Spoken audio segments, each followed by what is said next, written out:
At sa mga kalabang ko, tol, good luck sa ating dalawa. Galingan mo. Bumase lang ako sa previous battle niya.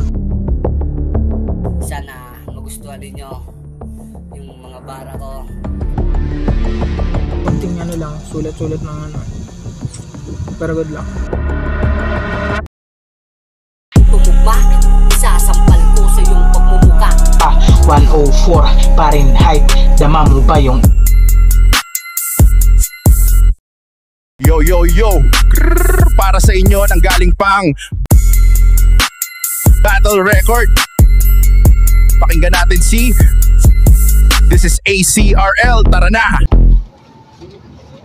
Aminado baguhan, pangarap ng karamihan, makamit katanyagan, pero di ko habol yun ngayon. Habol ko ngayon, kumitil sa unang pagkakataon, kaya pasyensya. Ikaw nakaharap sa pagkuha ng lisensya sa pagmaneho, alos na ako na problema, ikaw yung test ko ngayon. Malabo na ako bumagsak kasi yung isip, matagal ko nang hinasa, kaya umasa ka sa mabibigat na bara, kasi baka mabasag ka sa pagkasyak sa di mo inaasahang kaharap. Kaya pakigalingan man, para di ako maboard. Basag, shock, board, alam mo na ibig kong sabihin. Ikaw yung una kung wawasakin. Unang magmamarkang panalo sa 0-0 kung standing o baka magduda pa. Sa one-on-one na banatan, tawagin mo kong Aristotel. Bawat tira ko may Glock 45-38. Sa Tagaliran, may 21 pa. Kaya paano mo ko tatawaging wak? Kung sa 100% nga yung kargada ko lagpas pa. 104 Fahrenheit, dama mo ba yung init? 40 degree, sight greater than you. Sulitin mo tong moment kasi yung init, doon nagmula yung current. Tatagal ka rito kung consistent, parang umiikot na mundo sa solar system. Isipin kung paano ko makuhawin. Hanapin Cassiopeia sa gabi na madilim. Mga bara konektado parang mga bituin. Sa pulto sa akin dating warrior, di nauusad yung karir, ikay kupal na swail. Paano ko nasabi? Sumalang ng enkwentro, puro starter ginawa. Nag-angas pa tong si Tutoy pero wala ring nagawa. Biglang naghamon ng freestyle kasi yung round 1 niya, bigla siyang nawala. Di ko nainis sa isa yung linya kasi wala ring halaga.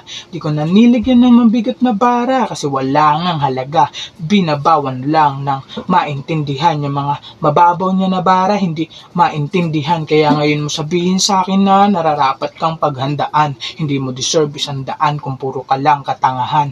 Yung estilo mo sa akin, hindi pa papantay. Konting pokpok, konting panday. Hindi mo na maayos yung pilay. Kita naman sa previous battle mo, kung sino sa ating hihimlay. Konting pokpok pa sa estilo, konting panday pa ng matuto. Pero yung pinakitang katangahan, hindi na mababago. Ganun ako kabait. Pinaliwanag ko yung context para sa kalabang mahina yung kokote. Pinakita ko yung porte na halima umatake. Kahit simple, alam mo na dadali. Kahit Chedjemon ka pare, pinaghandaan ka ng mainam. Di ko ginamit yung pangalan, di ko dinawit yung magulang. Siniguradong ikaw lang pupuruhan. Sa bawat linya tinutukan yung pagiging irresponsable mo sa battle. Huwag mo sa akin susubukan. Kung gusto mo pa na umusad, maghanda ng gasolina para kung sakaling maubusan, may reserba pang pagana sa nalubusang matauhan. Hindi pwedeng gusto mo lang masabihang magaling. Hakot palakpakan, dapat mahal mo yung kultura. Ambag natin sa larangan, ito'y pinamumukha ko lang sa'yo. Na kahit mababa yung kargada kong ginamit, patay ka sa akin, tinamaan. Ito'y banta sa mga posible kong kalaban. Hindi ko pa nilalabas lahat ng weapon. Delikado to kalaban. Yo yo yo, para sa inyo nang galing pang Battle Record. Pakinggan natin si This is ACRL, tara na! Game, simulan na natin. Bara sa bara, ngayon magkakaalaman na kung sino sa ating dalawa ang unang tutumba. Si YK ang unang binigay. So alam mo na ikaw yung unang binigay, ikaw yung unang mamamatay sa aking mga kamay. Si YK, di ba taga Bacoor ka? Tangina, itong taga Bacoor Cavite mahina. Alam mo yung ikaw yung aking makakalaban, nagulat ako. Talagang gulat ako. Tignan mo naman yung itsura. Mukhang baboy ramo. Tangina, balita ko sa grupo ninyo, pabigat ka.